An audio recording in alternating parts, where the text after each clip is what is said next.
Hey everybody, it's Kyle. I'm coming at you from Trail Studios in sunny Lee Summit, Missouri. Just kidding, it's my basement. But today it is a little different. We're on a chilly and wet Saturday afternoon instead of a Monday night. We got a lot to cover here, so strap in. Now you're probably sitting there wondering to yourselves, you puny protozoa, you're so minute you didn't know the gang has been watching you, but instead of just squashing you, I'm scooping you up out of the muck you wallow in. Like a chief chemist, other scientists are following. So let's roll out, Autobots. We got lots and lots to cover. First things first, my homeboy Orrie here with a take on the whole you moving thing. And it's a good one. Orrie? Kyle, my man, it's Orrie up in Ohio. Hope you're doing well, man. Hey, I had to call in, man, after hearing your cast today about the other things that are kind of annoying you, man, because we're along the same lines there, my friend. The moving thing, being the son of a colonel, I moved a lot in my lifetime, and as you know, moved a lot over the last 20 years, too, with occupations and things like that. Nah, man, I mean, it's just like when you're moving and you got stuff in your car or whatever, and people ask you if you're moving, you're like, nah, man, I just do this for fun. You know, I spent 2 or 3 hours, 2 or 3 days packing all this stuff, and I just enjoy driving around the block and coming back and doing it again. Just do it for fun. So that's one of the things that definitely I agree with you on for sure. The other one, I recently broke my foot about 6 months ago. Believe it or not, it was a dental accident. Don't even ask me how that happened. But I ended up leaving the dental office with a broken foot and had to get a cast. And when you're walking around limping in your cast, people say, hey, man, is something wrong with your foot? And I say, no, it's April, but Halloween's come early this year, so I thought I'd just wear a cast for the rest of the year and just kind of show that off. Didn't, just thought you would think that was cool of me, get some attention there. So, and then lastly for now, man, the one that really irritates me the most, I'd say, is for all the men that use the bathroom, especially at these sporting events like the Royals games or Reds or wherever you go, hockey, if the urinal doesn't have a handle on it, it's automatic. But if it has the handle on it, you still need to flush the damn thing. Okay, I don't like walking up to a pisser and getting piss all over myself because I drank too many beers or whatever. And then it's just laziness, man. It's pure laziness. I mean, these people, they see a handle there, and America's become so lazy they can't even flush the toilet. So that could lead us to a whole other subject of technology. I think technology obviously has made people very, very lazy. I call it the remote control syndrome. Goes way back, but anyhow, man, I hope you can relate to those ones. I'm sure I could come up with many more, but for now, take care and keep up the good work. All right, that's a great comment there, Orrie. I have a surprise for you guys, and it comes in the form of Mr. Keith Beard himself. Keith, what's up? Not much. What's going on? This is Keith from Cleveland, Ohio. Yeah, Cleveland, Ohio. Yes. It's so awesome to have you here, sir. This is great. We got a lot to go over, so let's get right into this right away. Let's go to some What's Bugging Me. I'm going to lead off here, and what I have ties into what Orrie said there. I mean, not exactly, but it made me think of technology when he's talking about technology. What I thought about when he talked about that was people who have tech on them, but they don't really know much about tech, and they try and talk like they do. That can be really annoying sometimes. I mean, we're carrying around these metal and glass slabs, and we've been doing so for 10 years or so. Most people, though, they don't even know much else but how to troll on Facebook with them. So I'll tell you what's worse here. Somebody who pretends like they know what they're talking about. Have you ever heard anybody say something like, well, geez, by the time I buy my new iPhone, it's already obsolete? God. Yeah. I mean, no, it's not obsolete. There's a newer one out probably, but that doesn't make your purchase obsolete, which is obsolete means no longer offered or used or out of date. It's not that way. It's just incorrect usage. That kind of bugs the shit out of me. What do you think, Keith? Yeah, it's one of those buzzwords kinds of thing that a lot of people like to refer to. Doesn't really jive, in my opinion. Yeah, it being obsolete means that like no longer even will access the network. Your features aren't usable anymore.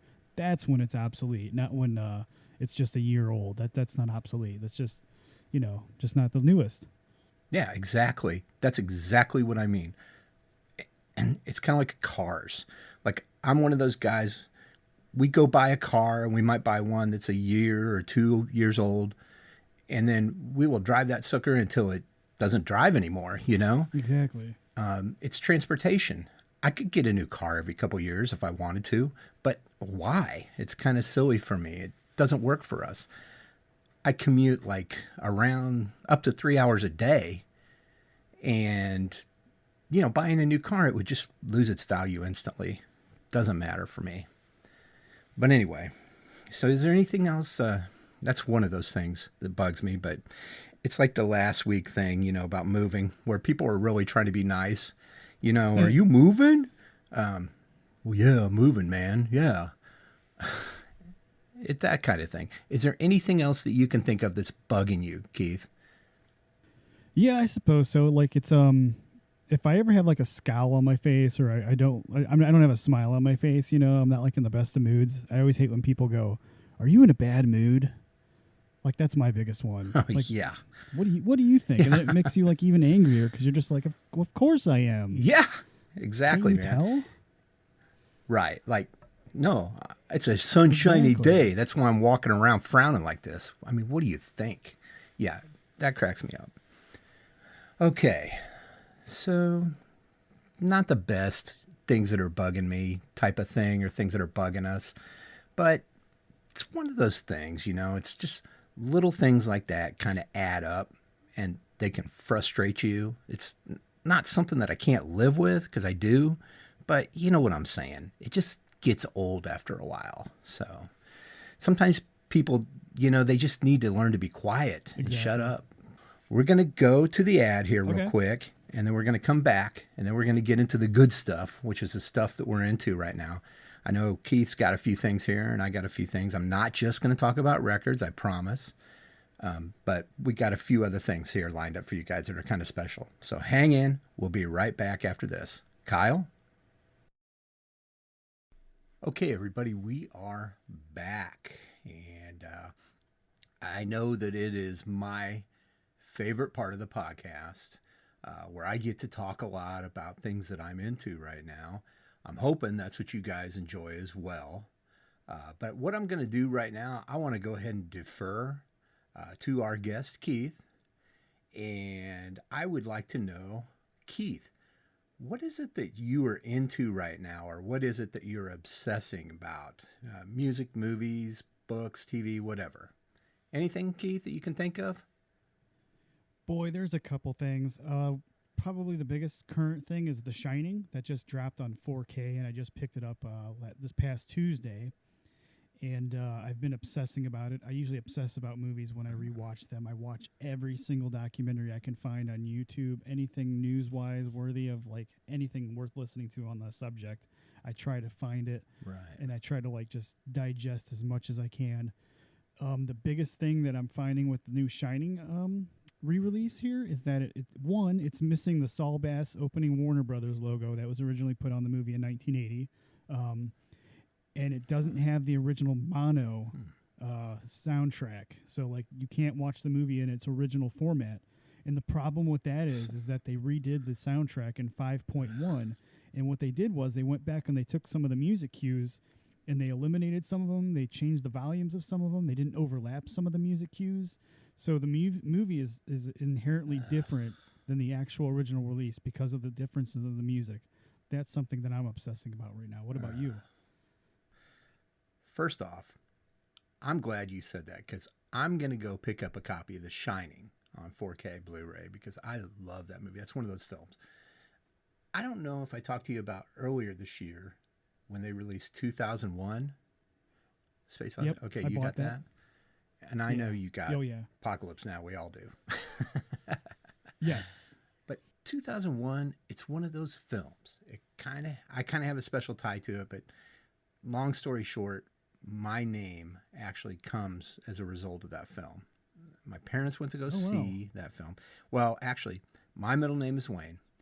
My dad loved John Wayne. And my parents went to the movies, and my mom wanted to go see 2001: A Space Odyssey, and my dad wanted to go see the new John Wayne film, which was Green Berets at the time. I don't know if you've seen that one, but yeah, Like I mean, it's not one of my favorites, but you know, whatever. If you're a John Wayne fan, it's got its place. Long story short, they're at the concession stand, and my mom is like, just out of the blue, she wanted one of the pickles in the jar. And they used to give them to you in this pickle wrapper, and it's like parchment paper or something, but it's a little pickle wrapper with a pickle cartoon guy on the outside. And that wrapper is in my baby book because that's when they realized she was pregnant with me. So that's funny. Basically, my dad was going to name me Roy Stonewall Trail III. And right after she gave birth, my mom was like, hey, could you go get me a shake down at the corner pharmacy? And so she changed my name to Kyle Wayne Trail. So she gave him the Wayne, but she didn't want me to be Roy Stonewall Trail III. So I thought it was Bruce Wayne. No, dude, no, it's not Bruce Wayne. But funny thing, that'll come into play here in a few minutes if everybody just stay tuned. But anyway, when 2001 came out, and before I bought a 4K Blu-ray player, I'd heard a lot of different things. And, yeah. You know, a lot of things, people were kind of down on it, kind of negative about the quality of some of these. But to me, I was like, hey, you know, it's twice the pixels. How can it be bad, right? And I love it too, yeah. One of my first experiences was I got 2001: A Space Odyssey. And I can say this. That film looks glorious. It was shot in 67 and 68. It looks stunning. I mean, I can't believe how clear it is on that transfer. It's just beautiful. Crystal clear. And who else would you want to remaster films other than the master of cinema, Stanley Kubrick? So I'm pretty psyched now to see The Shining, man. I'm glad you mentioned that. I love that movie. I adore that film. That movie's got all those nice long Stanley Kubrick shots. It's got Jack Nicholson freaking out and all the tension. You can't lose. That's actually going to be my Halloween costume this year. My wife and I are both going as Jack and Wendy from The Shining. So we just got the costumes in the mail yesterday. So that's going to be sweet. I got to see pictures of that. Oh yeah. Yeah. Cool, man. Totally be pics. My son is totally into Tim and Eric. Tim and Eric, awesome show. Great job. Oh, yeah. Okay. He loves it. As a matter of fact, next Wednesday, we're going to go see, or tonight, when you guys are listening to this, we're going to go see Mr. America, which is a Tim Heidecker film. It's about a guy who's running for office in San Bernardino. It's this mockumentary type thing that he does. If people didn't know better, they might think it's real or a documentary. Or remember the fake trial that he did a few years ago? It's kind of like that. Yeah. My son loves it. A couple years ago, yeah. It's funny. I mean, I'm not huge on it, but it's fun. My son adores it. Absolutely. I love Tim and Eric. I do too. I love Tim and Eric as well. They're on a nationwide tour right now. Yep. Yeah, they're coming to Cleveland. Oh, really? Yeah. Well, we were looking at it. I was looking at tickets and looking at like Chicago, and geez. It would just be a fortune. I mean, I don't know if it's worth it. If I miss Pink Floyd because it was kind of expensive, yeah, that's a bit steep. I don't see paying to go see Tim and Eric for, a similar amount of money in a road trip to Chicago. Anyway. Yeah, I want to go to Florida again. Yeah. Yeah, true that. So, one of the movies, something that I'm into. Well, I got to get out and get that Shining disc for sure. But I know I've been talking about Hereditary and Ari Aster. I have that. Yeah. Yeah. I haven't watched it yeah. yet, though. You got to watch that, man. I'm telling you. That movie, it's got it all. You've seen the trailers, you read stuff about it. Right. But but if you read these synopses and all that stuff, it just doesn't give you the true feeling. You got to see it. It's something else. I was watching it. My wife was kind of like, I don't want to watch it because she doesn't like scary movies. And then she was kind of looking around and watching it a little bit here and there. And it's insane, man. I mean, it's stuff that happens right at the beginning, and it floored me. I mean, I just wasn't really ready for it. It's beautiful. It's horrifying. It's bizarre. It's artistic filmmaking. It's just this mixture of everything. I really like that, beauty in things that aren't beautiful, things that are dark, and presenting those things. But you know what I'm getting at is that's like The Shining, man. The Shining's like that. It's beautiful. It's a gorgeously shot. Yeah. Hereditary reminds me of that way. I mean, it's just, you got to see it. Did you get Apocalypse Now? No, I did not. I haven't gotten it yet. Yeah. Right. And that's got like, what, 4 versions on it or something? It's got the Redux, it's got the final cut, and the 3 theatrical version. Okay. All right. Yeah. Okay. Yeah. All right. Yeah. How do you feel about that? I haven't seen that. Yeah, maybe I have seen the final cut. I don't remember. Are they French? It's got guys in it. Yeah, it's got some of the stuff. Like it cuts out the Playboy bunnies when they find them at the base, and it's all like it's disheveled, and they trade the gas for a few moments with the Playboy bunnies. That's like cut out. There's a few other things that are cut out from the obviously from the Redux version. Mm-hmm. But I actually like the Redux version. I actually like. Yeah, I'm one of those people that like the more you give me, the better I feel. Like I just the more you give me, man, like I just love it. Eat it up. So I'm a big Redux fan. Are you a big Blade Runner fan? Oh yeah, I've got that too. Both of them. Me too. Yeah. Hey, something funny about that. I have that on HD DVD. Do you remember that? Yeah. Oh wow. Oh yeah. Yeah. I think it was better than Blu-ray, but hey, I lost that battle. So you did. Thanks to it's like Betamax. Betamax was definitely better. Oh but, yeah. VHS record extra half hour or something, right? And extended mode. Well, the big thing with that was was it Sony that put out Beta? They didn't share the patent. They wouldn't share the technology. Yeah. So RCA said, here's the technology for VHS. And so that caught on. So, but did you know the guy who invented the VCR was an American guy? And he like took it to all the major American companies, and they all turned it down. That's crazy. Yeah, and then he finally went to some Japanese companies. I don't know, was it Sony? Or maybe it was Matsushita. But anyway, they bought the patents, and that was it, man. RCA had rights for VHS. That's crazy. Was that Omnivision, that RCA, or was that Panasonic? I don't know. It's been a while since I don't know. It doesn't read really about matter the history anyway. of I'm just getting into deep there.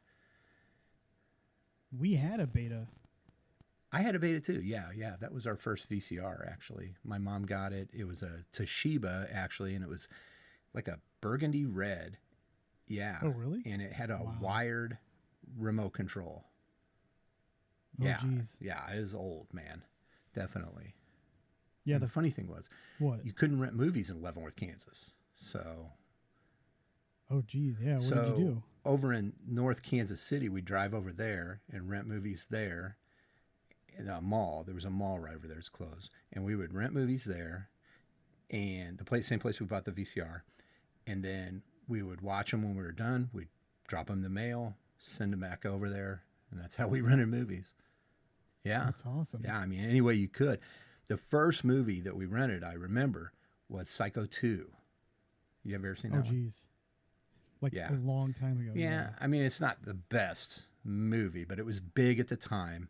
And my mom was really into Psycho, and I like Psycho too. That's actually my favorite Alfred Hitchcock film, and I just love it. I love Hitchcock.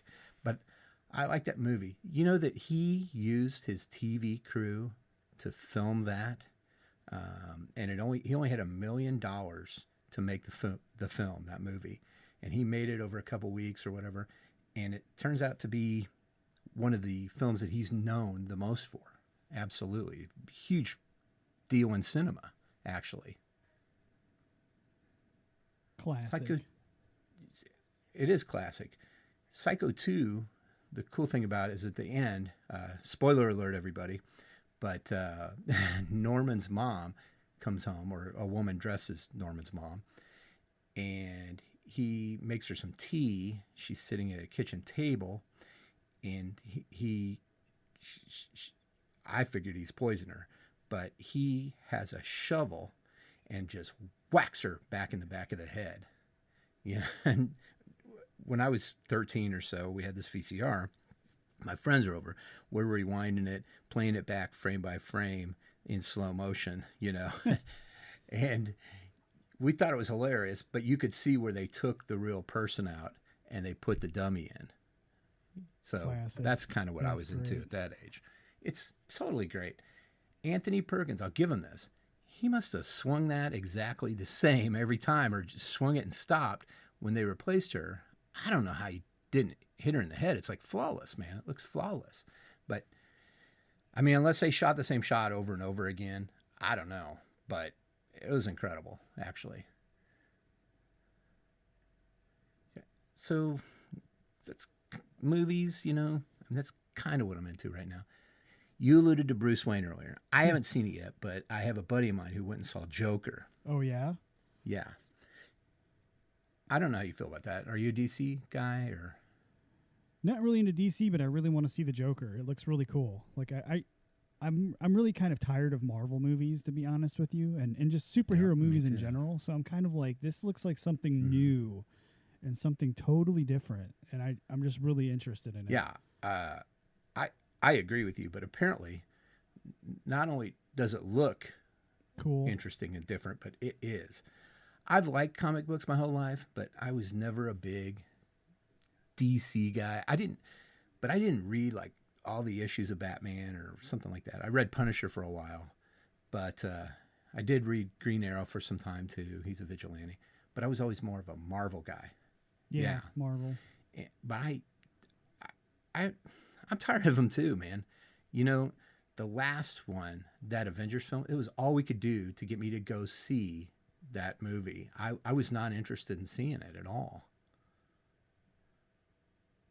Yeah, same here. Really? Oh, wow. We did go see it.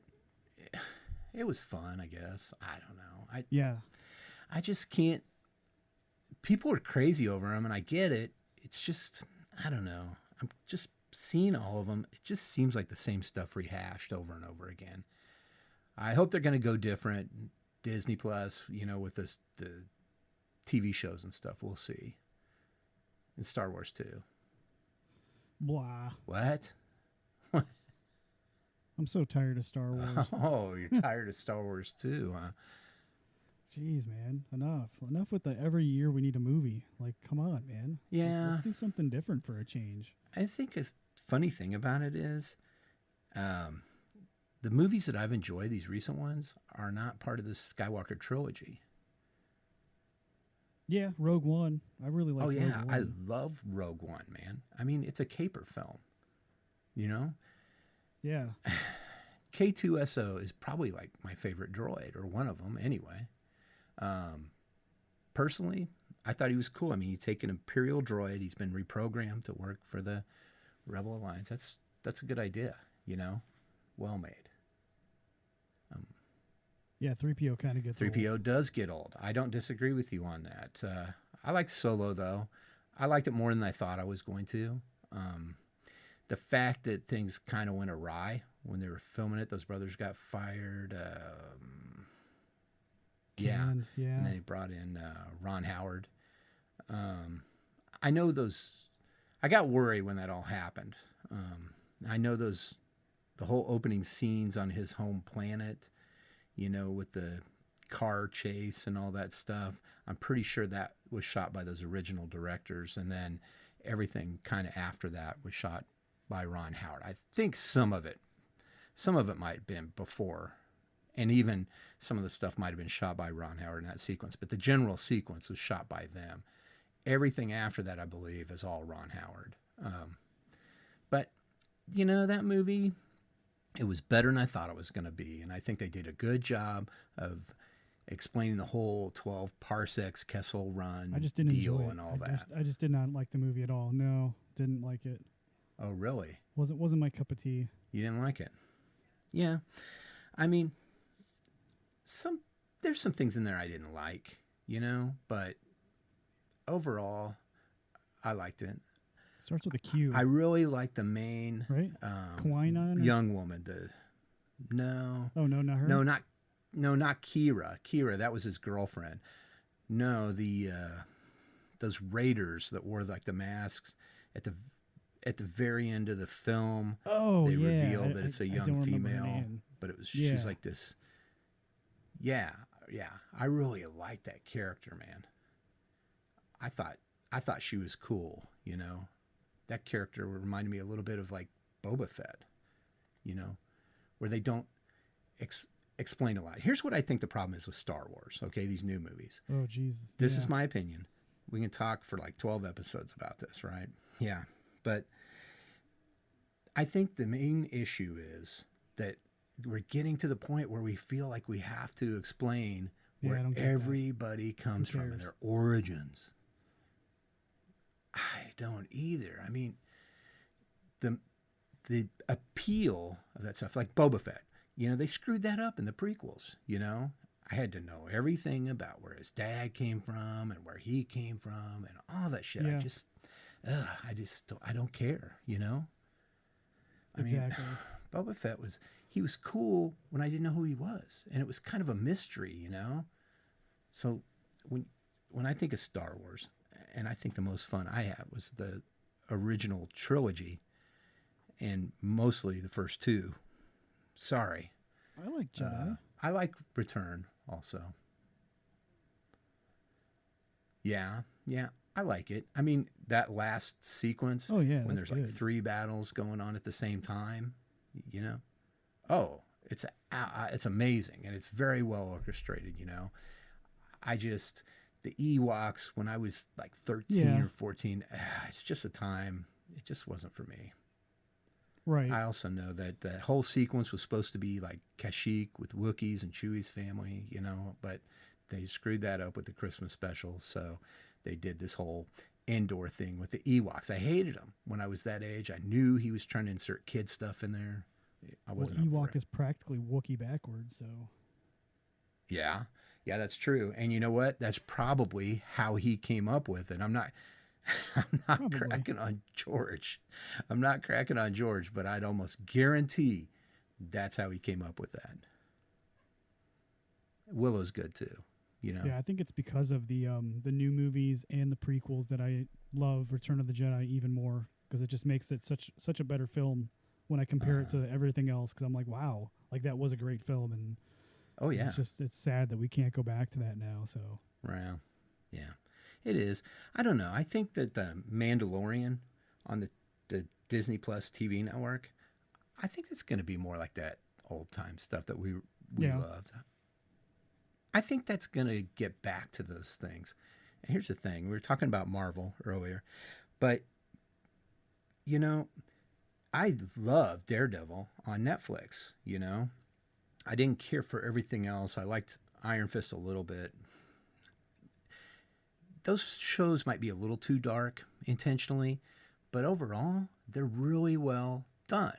And if you think what's going on at the time, that's like Age of Ultron and stuff, remember that show? Yeah. Ugh. Yeah. So, the Defenders and Daredevil's a welcome fresh breath of air, in my opinion.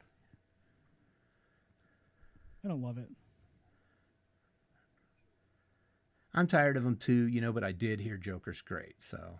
Cool. Yeah, I want to see that. Here's a kicker too. You know what the character's name is in Joker? Who's the Joker in this movie? I just read an article and they said his name, and I totally forget it. So I'm not a big... I don't really know DC stuff. It's Arthur something. Right.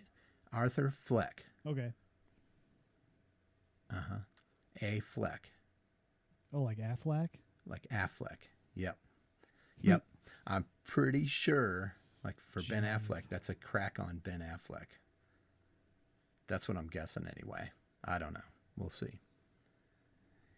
Yeah. Well, they got that new guy from the Twilight movies, right? Right. He's going to be Batman. Robert Pattinson. I think that actually might be good. Robert Pattinson, yeah. Yeah. I mean, look, I love the Michael Keaton, the original Batman movies, but then the first one, the second one's okay, but those movies after that, I wasn't on board again until Christian Bale, with the whole Dark Knight trilogy. I like those. But if you think about it, the best guys to play Batman seem to be British. So maybe Robert Pattinson here, See, Batman's like my least favorite superhero character of all. Like, I just don't like Batman. Same here, man. I don't know what it is about see, that's why I like Tony Stark, because he's rich and he's arrogant. Like, he's exactly who you'd think a rich person would be, not some self-loathing D-bag that invents every gadget that he could ever need in the world. Like, I just can't stand Batman. He just has an answer for everything. I don't know. Yeah. I'm not into that. People are so in love with him. People love him. I like Superman better. Oh yeah, I love Superman. Man. I mean, Superman's cool as shit, man. I thought when they made, here's a controversial deal for DC people. They might not be happy with this. DC fans are very intense, man, about their comics and the timelines and all that stuff. They're very strict about it. Really into it. And so when you deviate from that, they go into a tizzy, man. No doubt about it. So the movie, when they did Superman Returns, Brandon Routh played Superman. Remember that movie with Kevin Spacey was Lex Luthor? I thought that movie was pretty damn good. I mean, it wasn't the best movie, but it was more like Superman, Yeah. Because I love the original Superman 1 and 2. What, you don't like the third one? Richard Pryor? No, dude. Come on, man. He's skiing and all that stuff. That was computer and shit. Yeah. Right. I almost believe that. Yeah. Movie. That movie, the only thing worse than that is Superman 4. Exactly. Oh yeah, that's terrible. Wait. Maybe Man of Steel. Ooh, ouch. Hot take. The fourth one, beyond a doubt, is the worst, man. Did you know that that's the only one that doesn't have those fancy titles at the beginning? Yes. Yeah, I actually have the box set of Superman. They couldn't afford those titles for that. Go figure. Yeah, movies. Is John Cryer in that? Yes. Wow. Yeah. Right? That movie sucks, yeah. Yeah. Because that's Nuclear Man. Nuclear Man, right? Is that the guy? Yeah. That's a clever name. I wonder where they thought long and hard on that one. I mean, where did they come up with that idea to name him that, huh?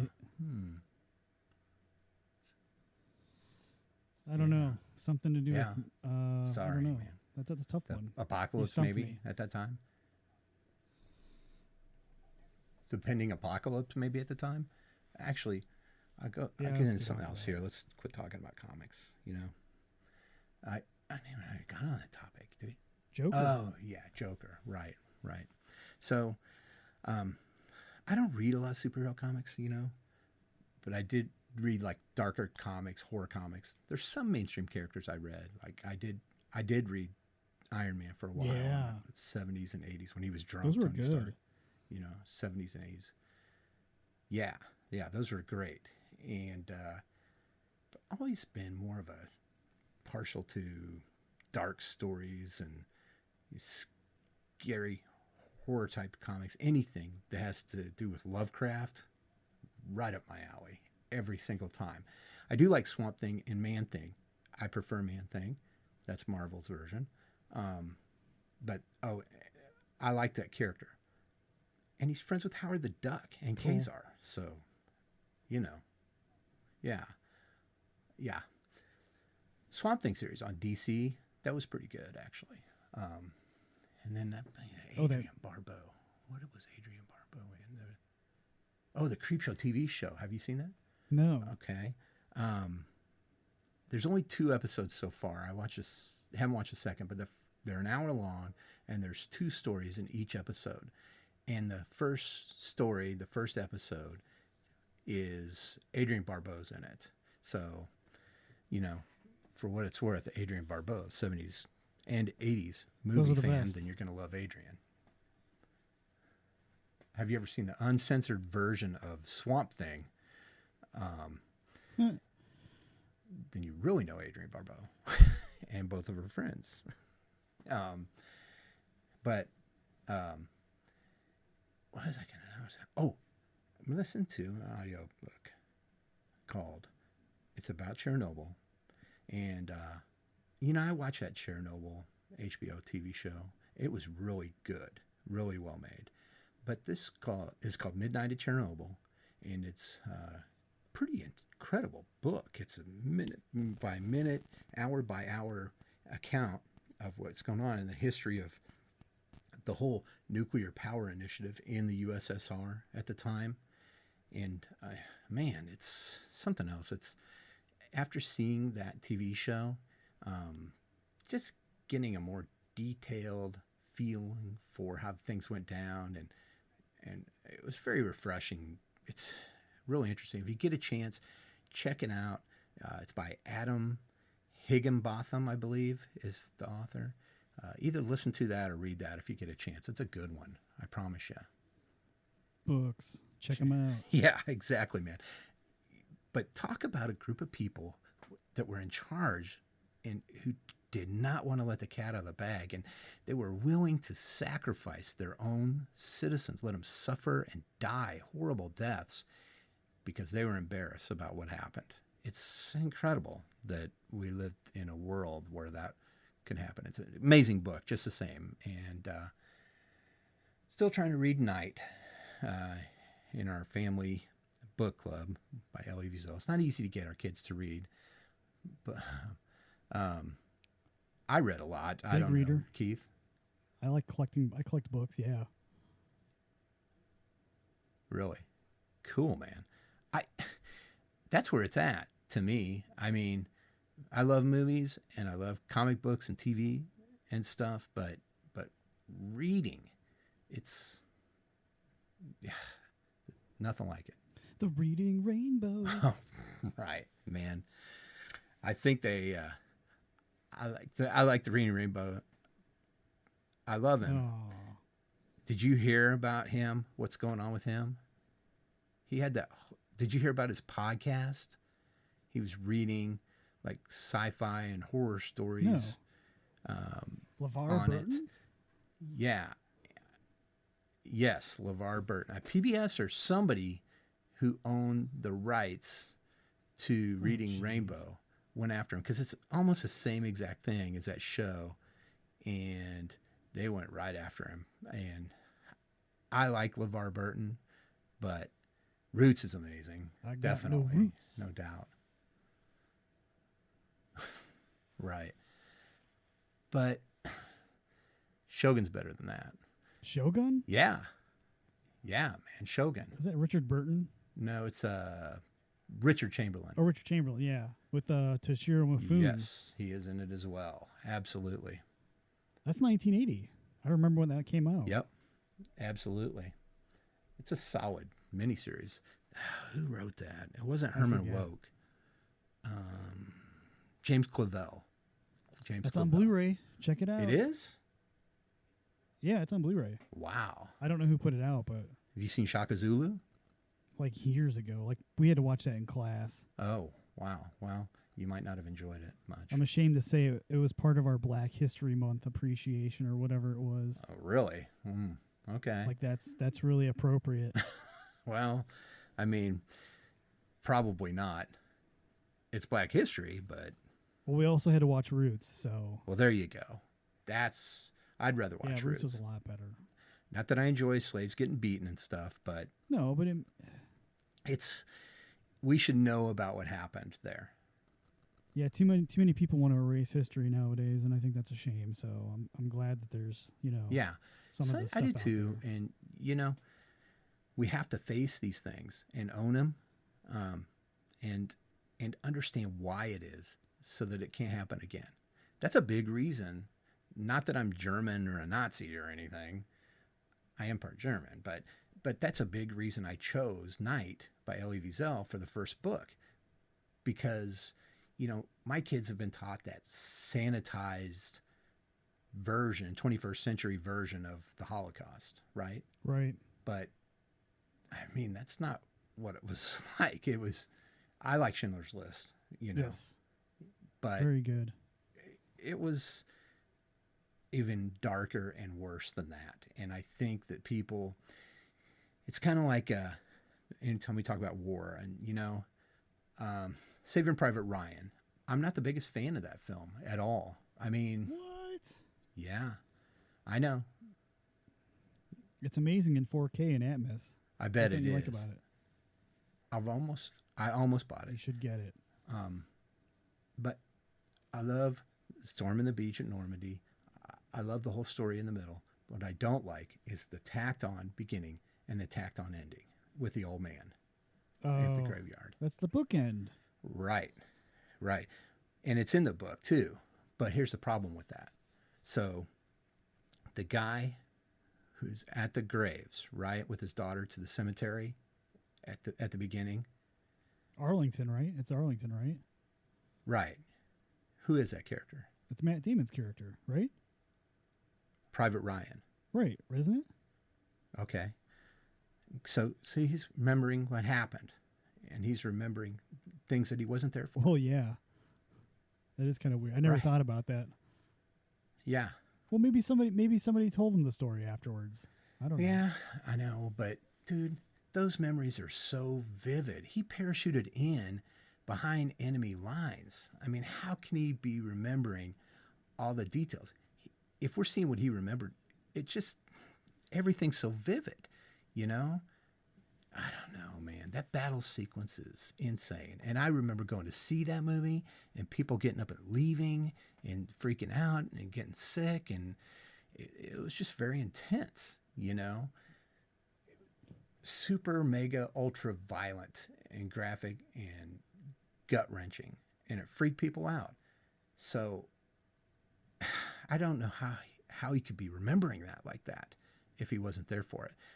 I know, dude, it doesn't ruin the movie. I still like that movie. But the other problem with it is this. Okay, now we're really going to get into this, okay, man? So I'm the guy. You go see a movie with me. You ask me how it was. And you say, hope I don't say anything because you're probably not going to like it.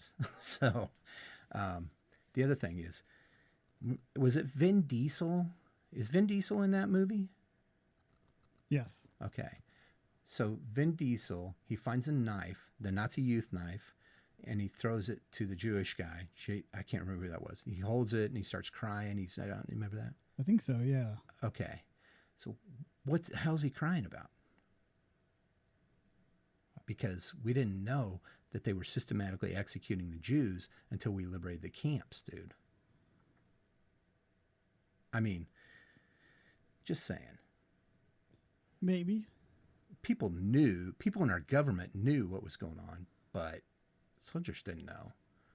Well, I think there was already Jewish propaganda literature being put out there about the Jews and all that stuff, so I think maybe they would have known that they were not liked by the Germans, I would assume, right? Sure, man. They knew that, and they knew they're in camps. They knew they were in internment camps, right? But they I don't think they believed that they're anything except being held in there. I don't think they knew that they were being murdered systematically and genocide, you know? Well, it's still bad, though, like being in an internment camp. It is, I know, like man. Something to be happy about. Ask George Takei. I think you're overanalyzing this. Yeah, I probably am, man. That's not the first time I heard that. Won't be the last. Or me. Okay. So let me ask you this real quick. Speaking of Saving Private Ryan, the best picture that year was, of course, the Shakespeare in Love film. Did you like that better than Saving Private Ryan? Oh, boy. No, I don't think No? so. No. Okay. I didn't hate it, though. I didn't hate it. Was that Ben Affleck. no? Yeah, but Yeah. yeah, Ben Affleck and Gwyneth Paltrow. Yep. But and Joseph Fiennes, was Joseph Fiennes in that? And he Yeah. and Joseph Fiennes the same year he was in Elizabeth, another period piece with Kate Blanchett. Which is good too. Yes, and I think it was like, I don't think it was the same exact character, but it was a very similar character in both. It's a big range for Joseph. I love those movies. Yeah, I love period movies. I do too, man. I do too. I just, yeah. I was talking to a guy yesterday at work, and I didn't know he was this, but he's a big Kurosawa fan. And he goes, "What's your favorite Kurosawa film?" And I said, "Well, Dersu-Zala." Oh, really? Yeah, Okay. no doubt. I love that movie. It's beautiful. It's emotional. It's very touching. Very different from Kurosawa. Still not on Blu-ray. What? It's not. Oh, man. It's not on Blu-ray. Probably. It just came out on DVD, I think, not that long ago. It's a shame. Yeah. There's a bunch of Kurosawa that's not on Blu-ray. Like Redbeard's not on Blu-ray. Redbeard's There's a bunch not? of them that are on Blu-ray. Huh. Wow, that's Yeah. crazy. Well, don't expect them to be either. See, I'm done with Blu-ray. I only collect UHDs now, 4K. So 4K. Yeah, there's no reason to. I mean, if you buy 4K, you can get a Blu-ray and Exactly. and digital copy too. So, yeah, I'm kind of the same way on that. Pretty select on what I buy now. well, High and Low. High and Low is my favorite Kurosawa. Oh yeah, I love that movie. Yeah. It's a great one. The kidnapping. Yes, again, another Kurosawa film that's not samurai film. You know, people who know Kurosawa, I love his samurai they're movies, epic. yeah.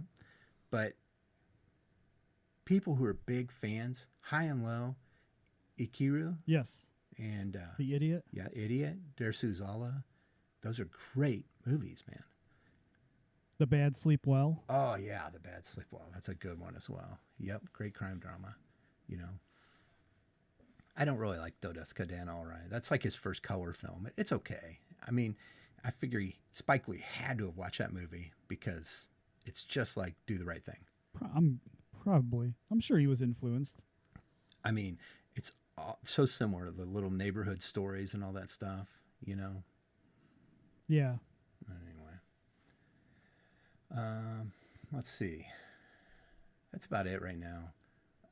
I was telling Keith before we got going that I found some more records today. I'm not going to talk about that. I'll talk about it next week on that episode.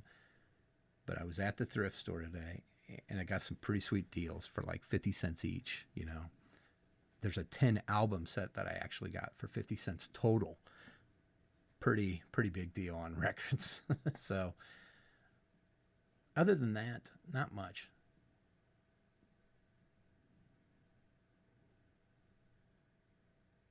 Please, Donald Glover, please, Gambino, come out with that new album, man. Because Anderson .Paak, a new album, please, right now. Because there's just nothing really right now that I want to listen to. And I love Electric Six, but there's a new album every year. It all starts to kind of sound the same after a while. No offense. I need something new. Anything you listen to, Keith? Let's see.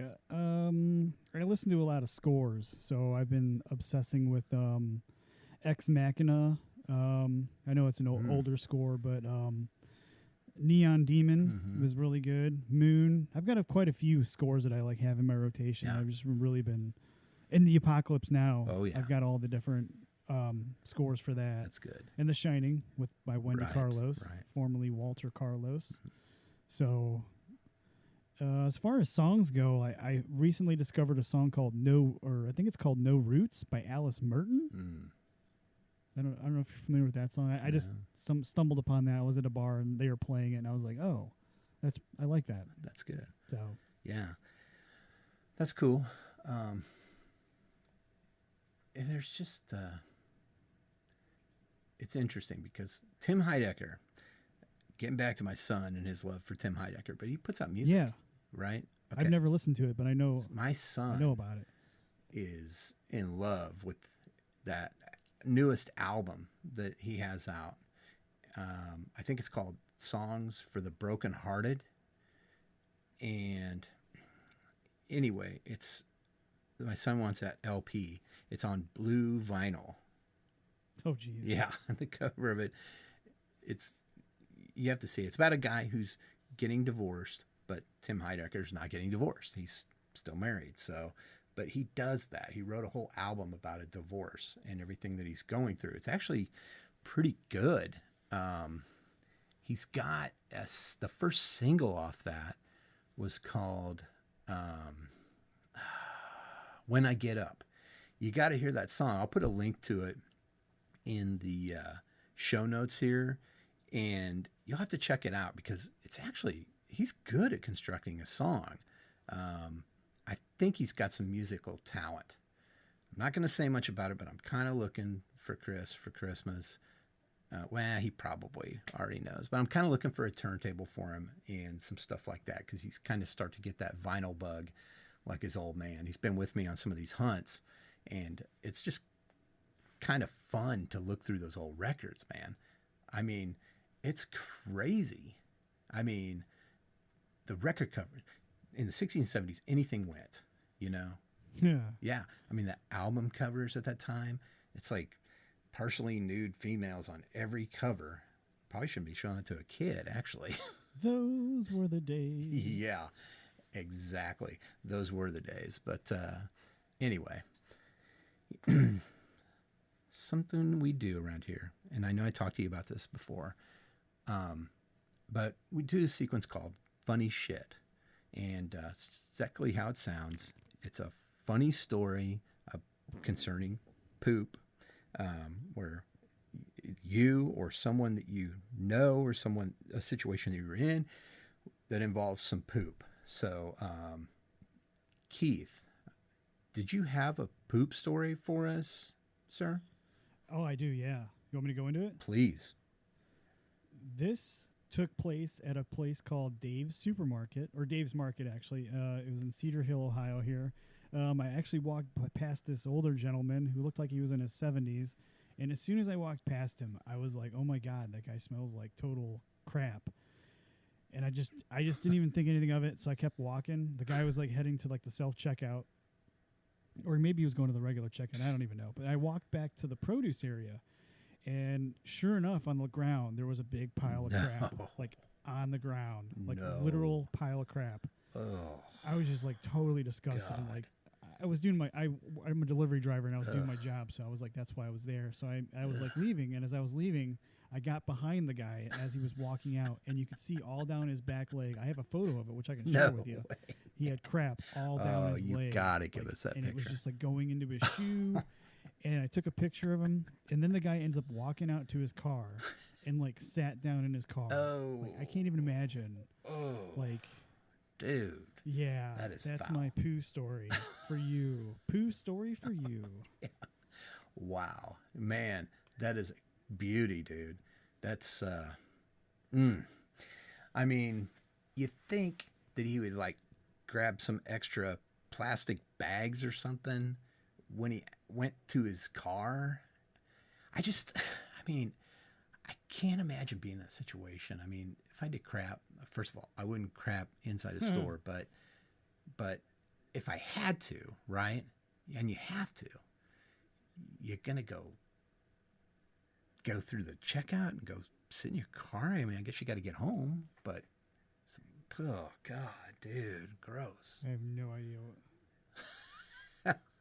Vomitus Maximus, dude. Horrible.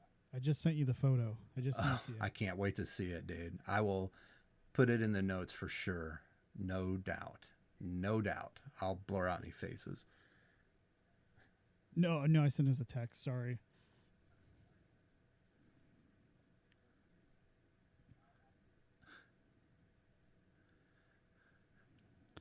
That poor old man.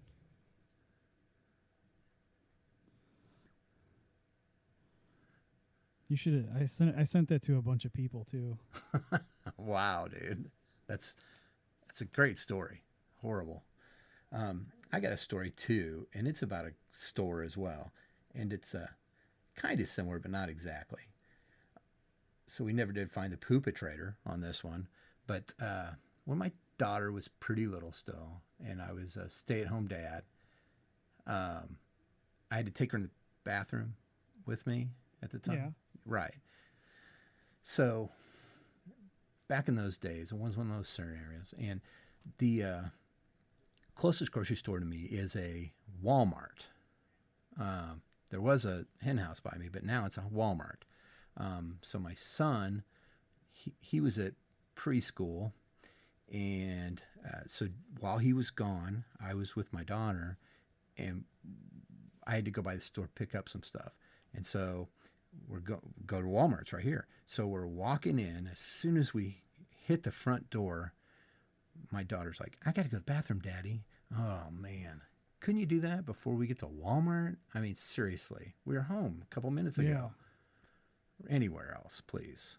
Right? Disgusting. I've been in them a few times, and you know, I'm not cracking on Walmart, but just some of the people at this particular one it's pretty gross. So we're in there, and we walk in, and all the stalls are occupied except there's one, and it's like super thin one. It wasn't a handicap, but it was like not a lot of room in this one. So I have to go in there with her, and we open the door, and there's this gargantuan size turd. It's like a baby arm size turd in that toilet bowl. Jeez. Yeah. And it is what we used to call in the business when I was in high school a dry docker. Right. Nice. It was docked right up on the dry side of the toilet there and just hanging there. And so the first thing I do is try and flush it. But it ain't going nowhere, dude. That thing was powerful. It was holding on to the sides of the toilet. I'm not joking. It was huge. I mean, I just glanced at it for a few moments, but I mean, it was like, I try not to look at it that much, but it was like big, like 16 geez. inches long, 4 inches around. You know, it was gross. I guess that's a huge baby, but it was gigantic. And my daughter, she had to go to the bathroom, so I'm like holding her, and she's like hovering over the toilet. You know, I'm trying to get this turd to go down, and she's just laughing and giggling, and I'm laughing, and we couldn't get it to flush. So I had to hold her in the air above the toilet while she went to the bathroom. And this guy's feces, it's just, I'm trying to flush it. I'm holding her, and she's saying the funniest freaking things the whole time. Like, "Who did this, Daddy?" And I'm laughing real hard, and the guys around outside are laughing. And I was like, "I don't know, sweetie, but we got to go see who's limping outside." And those guys are laughing, and it was weird, man. I mean, foul. We go outside, and she's like walking around, looking around, and she's like, "I'm looking for the man who's limping, Daddy." Jeez. Yeah. It was disgusting, man. I mean,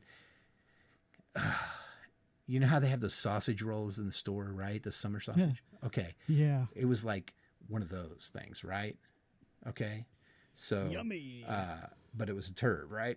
So think about that next time you're eating summer sausage, and you're welcome. Yeah. So that's my poo story today. So we're going to take a quick break, and we're going to come back and get right into it. We got a comic for you guys today. It's a very exciting comic.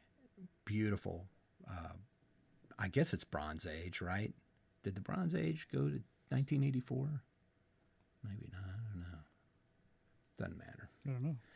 But it fits the bill for being a crappy comic. So we'll come back.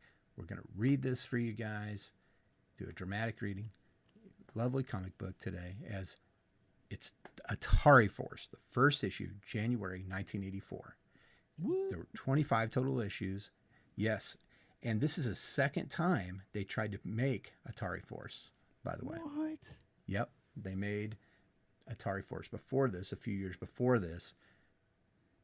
2 or 3 years or so before this, they had another version, but a little different, but same general premise. But I don't know if there's a lot of Atari Force fans out there, but we'll try and do it justice. So hang on, and we'll be right back, and we're going to record this in just a moment. Hang tight.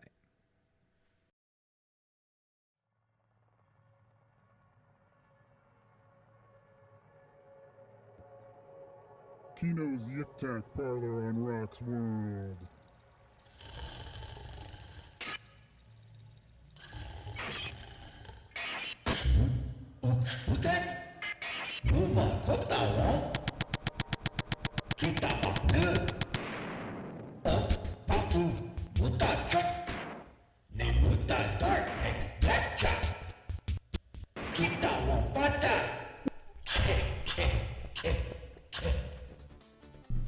Atari Force, Part 1, Fresh Blood. You should have paid our fee, General Key. Turning against us this way is going to cost you a premium penalty. Uh-huh. Your life. Be nice, Blackjack. All we want is the money we contracted for, plus a small interest charge for bad faith. Of course, if the General still wants to be difficult, we'll settle for a chunk of his hide. What'll it be, Key? Cash or carcass?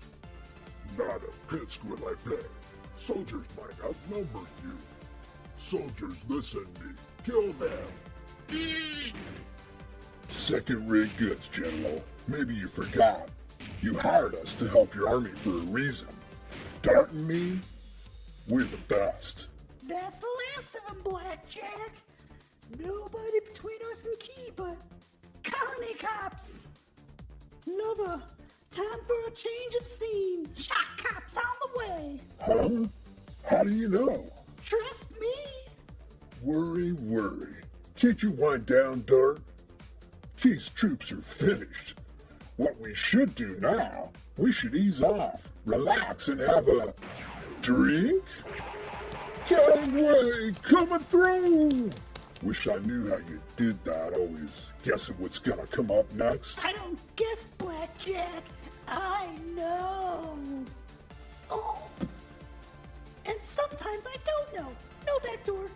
Oh, what? Great. And here come the shockers. Buy me half a second. Take off, I'll hold your rear. Give me a break. I lost you, Blackjack. Who'd make me morning coffee? No! Yow! Come on, I didn't shove you that hard. You don't have to scream. Yow!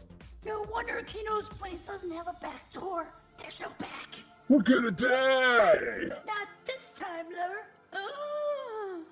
If we get out of this, Blackjack, do me a favor. Lose weight. We're a half mile up over Kindle Chasm. What do we do now? Hey, I'm working on it.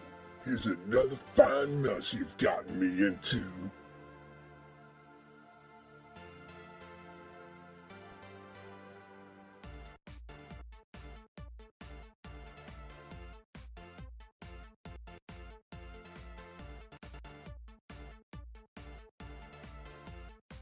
And we're back. Great acting there, Keith. Somehow I knew that was going to happen.